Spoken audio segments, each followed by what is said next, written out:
Ben. Torí ẹni tí mo bí ọmọ mi ọmọ méjì bàbá méjì ni wọ́n. Ẹni tí mo bí ọmọ mi àkọ́bí fún virgin mi ló di oyún. Bí a ò dilẹ̀ wá ń gbà yẹn. Mo fẹ́ ṣe WAEC SS3 ní nígbà yẹn. So later mo rìnrìn àjò mi lọ òun náà because mom sí mi sọ pé mo gbọ́dọ̀ kàwé sí ó jẹ́ èèyàn tó like ìwé gan gbogbo àwọn ọmọ sí mi ló kàwé so ó ní mo gbọ́dọ̀ ka ìwé sí so wá ṣáà rìnrìn àjò yẹn lọ pé tí mo bá ti ka ìwé mi tán pa wá lè fẹ́ ara wa o pé bọ̀ kó fún mi láyè kí n ka ìwé mi so bá ṣáà ṣe ń kàwé yẹn lọ à ń ṣe wọ́n sì mi ní kí n lọ kọ́ṣẹ́ mo kọ́ catering. Catering ní bẹ́ẹ̀ ni ní SOS ní Ìsọ̀lọ̀ mo ti kọ́ catering ṣùgbọ́n gbogbo irinṣẹ́ catering tó rà fún mi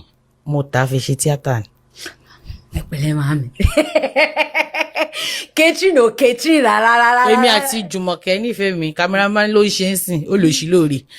àjọ ta ni bẹ́ẹ̀ ni àjọ wa ló ń ta lọ location a lè ta páànù mẹ́ta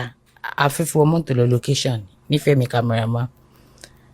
mo lè tún ta nǹkan mi aṣáájọ ta gbogbo ẹ̀ ẹ ṣáàjọ ta tán ni àjọ ta ni kódà mo sì ní láwọn fẹ́ fọ ọlọ́pàá gbé gbẹ́.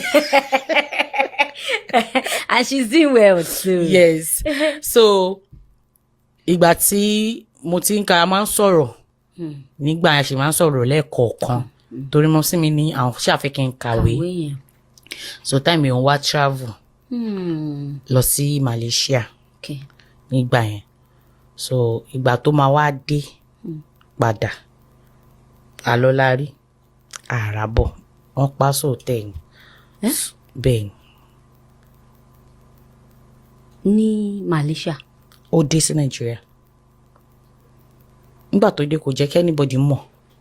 gbóhùn ti dé mọ́ àwọn tó máa ń travel tó pọ́n máa dé wọn jẹ́ family mọ̀ kan wà lóòótọ́ pé kò tó mú kan. How long ló ti lọ kó tó di pọ́pọ́ náà. Ó lò bí i 4 years. After 4 years wọ́n wá dé sóòtẹ́l. Bẹ́ẹ̀ni. Ẹ mọ̀ pé wọ́n ti dé. Mi ì mọ̀ pó dé gan wọ́n kọ̀ pè wá náà ni mi ì mọ̀ pó dé wọ́n kọ̀ pè wá ni because my mom is very popular in Ijegun. Okay. Car wash mama tí everybody ló mọ̀ sí mi ní Kọ̀tún so wọ́n kọ̀ pè wọ́n náà ni side Èjìgbò yẹn ló dé sẹ́ so wọ́n kọ̀ pè wọ́n ni pé wọ́n rí yẹn bye a dé lọ síbẹ̀ nígbà yẹn mo mọ̀ pé dọ́là ṣe wà ní bí i 110 àbí bí i 100 naira ní $1 nígbà yẹn so a kọ̀ ra àwọn $100 bí i 8 la bá so ó sọ pé ó jù bẹ́ẹ̀ lọ bóyá wọ́n ti kó I don't know so bí mo ṣe dọ̀pọ̀ nìyẹn so many of people they are talking online ẹ mọ̀ ẹlòmíràn ni wọ́n bímọ méjì bàbá méjì wọ́n náà ṣe Ìgbódára Ìgbódòrò wọn ní mọ story yẹn so ẹlòmíràn kò ṣe kókò dídí wò yẹn pé òkè mo fẹ́ máa bímọ káàkiri kí ni mo sì mi kò bímọ kiri bàbá kan pé ló bí gbogbo wa fún so bí mo ṣe dọ̀pọ̀ nìyẹn ó ní mo ṣe máa ń sọ wípé It's okay.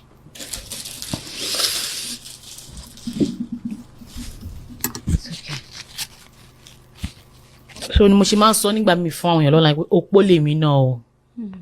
mi kì í ṣe kò ṣe pé bí mo dìídì fi ọkọ lẹ̀ mi ìwúlẹ̀ tí máa ṣe tíátà ká má ní pé tíátà ni ó fà so bí mo ṣe dọ̀pọ̀ nìyẹn tí mo di wọn sì dẹ̀ ló ń bá mi tọ́ ọmọ mi náà because àwọn fẹ́ kí n kàwé àwọn náà ń tọ́ àwọn ṣàfẹ́ kí n kàwé ní títí wọn ni she just wants all her children to go to school nǹkan tó wà lọ́kàn wọn nìyẹn so adèṣà ń ṣe normal kó tó di pé mo meet ẹni tí mo bí ọmọ mi fún and ẹni tí mo bí second born mi fún nígbà yẹn tí mo ti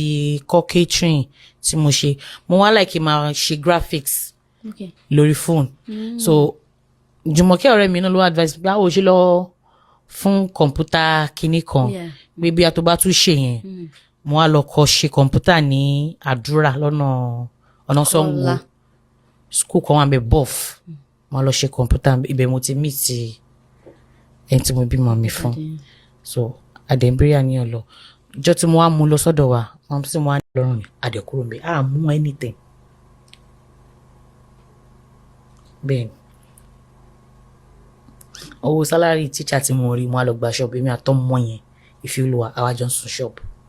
torí mo sí mi láwọn ò ní gbà mí sílé o ní tó bá kúrò ń bẹ̀ mi ì ní gbà ẹ́ o nítorí àwọn ará àkọ́tún á rí i pé o bí alákọ̀ọ́kọ́ o tún wá bẹ́lẹ̀ kejì o fẹ́ máa gbé bọ̀ wá bá mi irọ́ mi ì ní jẹ́ kán bú mi so mo á lọ gba ṣọ́ọ̀bù ibẹ̀ lèmi àtọmọ mi jọ ń sùn ìdájí lèmi àti Ìfẹ́olúwa jọ máa wẹ̀ ìdájí la máa wẹ̀ ọmọ ẹ̀dẹ̀ ìjọmọ tó láàánú ní tẹ́ bá fún jẹ ni tó bá ti jẹ ó ti tán Ìfẹ́olúwa máa pé 16 lọ́la báyìí so nǹkan tẹ́ bá fún jẹ ni mo wá náwọn ọ̀rẹ́ kọ̀ọ̀kan ń gbà yẹn náà táwọn náà ní problem àmọ́ àjọ ń sun ṣọ́ọ̀bù yẹn. association of problem àwọn àjọ sun ṣọ́ọ̀bù yẹn mo wá ra ráìsì tútù kíní kan mo wá kún tébù mo wá ń ta foodstuff èmi àtọmọ mi àtàwọn ọ̀rẹ́ mi yẹn àjọ ń ta so bí ní àjò ọmọ méjì bàbá méjì ṣe jẹ́ nìyẹn kò ṣe pé bóyá wù mí àbí bóyá kíní kan nígbà tí mo dẹ̀ táwọn èèyàn ẹ̀mọ́ tó ti ń wá mi because òun náà wá mi o ó wá mi o níwájú ìyàtọ̀ lọ́wọ́ ó wá mi because kò mọ nǹkan tó ṣe ó wá mi lọ́dọ̀ mọ́ sí mi mo change sí mi pé mọ́ sí mi kó sódà àwọn onímọ̀ bí tí mo wà so ìgbà táwọn family ẹ̀ ṣáà mi tọ́rí mi wọ́n bẹ̀ mí pé kí ló ṣẹlẹ̀ kankan mi ì sọ fún wọn key point yẹn mo kàn ní ó ṣẹ̀ mí pé mo máa pọ̀ obìnrin a máa ṣe gbá a máa ṣàwo wọ́n wá bẹ̀ mí mo wá ní màá padà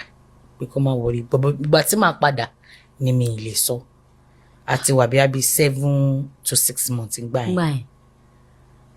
ìjọ tí mo kàn wá ní kí n lọ ṣe surprise tí mo ṣe délé ẹni tó wá kí mi lọ hospital gbà tí mo bí Ìfẹ́olúwa ni mo bá ń bẹ jàlámíà mi ló wọ̀ ẹnẹt mi ló dé pé bẹ́ẹ̀ ni ẹnẹt mi gan ló dé. ẹ fẹ́ padà sílé ni. yes wow so bí mo ṣe rò pé oh yeah okay that's fine but ìgbà tí mo fẹ́ lọ lẹ́yìn mo expect pé 6 months 7 months yẹn at least ẹni tó ní dọ́gba fòun lẹ̀ ni ó máa ní lárí ó yẹ kí gbogbo nǹkan ti change but tí mo rà síbẹ̀ ló ṣì wà ń bẹ̀ ìyá tá a jọ rà ló ṣì wà ń bẹ̀ mọ́ okay mo á pẹ́ àǹtí jàlámíà mi lẹ́wọ̀ yìí ẹnẹt mi ló wà lórí yín ó ní bàbá wọn mi sọ pé òun lòun jàlámíà okay ṣáwọn ló ní ẹnẹt náà. wọn kúlà tó máa fún yàn ní kó mọ nǹkan kan mú ṣé mi ní kó gba àwọn kúlà yìí lọ tà láì àbí kí n fi gba pààrọ̀ ṣé máa wá fílẹ̀ fún gẹ́yì náà ni mo pé wo pẹ̀sù ṣe gbé ọmọ mi nìyẹn mo ṣe lọ nìyẹn ó ṣe di pé àlọ́dẹ nínú nìyẹn lẹ́yìn tí mo lọ yẹn kò rọ́mọ yẹn fún 10 years. kò rí báwo wọn ò béèrè kò rí sójú. ṣe ẹgbẹ́ sá lọ. mi gbé sá lọ ṣé bí court wedding la ṣe. kí ló wá ṣẹlẹ̀. mi gbé sá lọ àti wípé ṣe mọ̀ pé court wedding o ò lè fẹ́ lòmíì láti pẹ́ divorce irọ́ o bàbá fẹ́ lòmíì straight ni kódà within 3 to 4 years ó ti bímọ méjì. well, but we are friends now ọ̀rẹ́ ni wá a máa ń sọ̀rọ̀ dáadáa because mo kàn believe pé mi ò mọ bó wọn àtọmọ ẹ ṣe bẹ̀rẹ̀ sí ní sọ̀rọ̀ mo dẹ̀ fi wọlé because later náà ọmọ yóò ṣe àwọn ó bá dọjọ́ wẹ́ẹ̀dì àjọjò púpọ̀ ni so mo free wọn so èmi àti ẹ̀sìn ọ̀rẹ́ ni wá so sometimes tó bá rí mi nínú fíìmù bóyá ó fẹ́ ṣe gbéraga pé òun fẹ́ ní ìrì á pè mí ẹ mú lónìí ẹ ló sà mo wà lórí iṣẹ́ tẹ ṣe o ìwú làbúrò máa fi mí gbéraga kí ló dé. kò sí náà kò lè ṣe bàbá ọmọ yín kúkú ní. ọ̀rẹ́ mi tẹ̀ nísìn best friend mi gan ní sàmájọ́ sọ̀rọ̀ máa mú mi ṣeré mi máa mú mi ṣeré sìn but èmi jẹ́ ọkọ̀ tó lẹ́mí ìdáríjì náà tó òun ló ń gbọ́ kí ló dé kí ló ń wá olówó ó ṣe gbogbo ẹ̀ ó ń gbádùn ó ń ṣe kínní school gidi lọ́mọ mi lọ èmi mo dẹ̀ ń tọ́ so ẹ mọ̀ pé tọ́lọ́ máa bless ẹ débi kan you will not even want drama sef. bẹ́ẹ̀ ni débi tó máa drag bàbá ọmọ ẹ àìlówó ló máa ń jẹ́ kálòmíì drag bàbá ọmọ ẹ. a lot of people.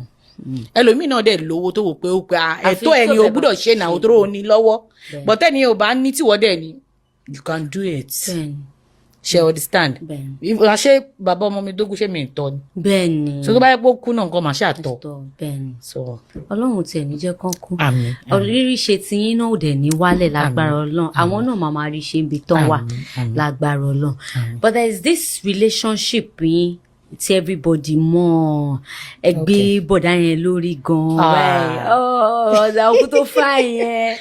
wọ́n ti lọ ẹ̀. Nǹkan tó ṣẹlẹ̀ ni pé kò wọ́ọ̀kì ni kò dẹ̀ ń ṣe pé bí a kò wọ́ọ̀kì bẹ́ẹ̀ yẹn náà ṣe mọ̀ he's a good man and ó dẹ̀ wà òkè kò ọkùnrin tí ó nífẹ̀ẹ́ iṣẹ́ mi náà tó dẹ̀ wà òkè yes main reason tí mo fi like ẹ̀ náà nìyẹn pé ó máa ń support iṣẹ́ mi ó máa ń ṣe ṣùgbọ́n kò work reason tí ó ṣe work ni pé ó fẹ́ ọmọ báyìí ṣe dẹ̀ mọ̀ pé àwọn ọmọ mi ti ń dàgbà so ọmọ báyìí yẹn kò ṣe pé kò lè work náà but táìmù tí onítíátà bá rí ẹ tó ń pè ẹ ò gbọ́dọ̀ lọ ń gbà yẹn ṣe mọ̀ pé táìmù tó ń pè wá dáadáa lélẹ̀ tí yàn ń rówó tí yàn ń ṣe bó wá ní pé kí n tún lọ jòkó 3 years nílé career tún máa slow down díẹ̀ so adẹjọ́ kọ́kọ́ sọ láàrin ara wa ò gbà ṣùgbọ́n mo notice pé bàbá ò wá òkè pẹ̀lú ẹ̀. Ṣé àwọn ọ̀dẹ̀ tí bímọ tẹ́lẹ̀? Ó ti bímọ kan. Ẹyọ kan. Àbò kò yẹ kí yẹn fàjà láàrin. Ó lè fàjà o. I know but ẹ lè sọ̀tẹ̀ tó bá jẹ́ pé. A lè sọ̀tì ẹ̀jẹ̀ wa ò papọ̀. Ẹ̀jẹ̀ yín ò papọ̀. Ṣé wọ́n ní AS ò lè fẹ́ AS. Ṣé AS ni wọ́n? Kan máa lọ tó bá jẹ́ AS ni wọ́n kò jọ pé nǹkan tẹ̀ ń sọ. No for real I'm not for joking. real there's no so ṣe get. àwa gan máa blame àwọn nǹkan bẹ́ẹ̀ ń sọ àwọn yẹn máa ní pé kí ló ń bá káàkiri gan. Kò ń ṣe láyè sí mọ́. wọ́n á ní pé kí ló ń bá káàkiri kí ni dandan ni kò bímọ ni.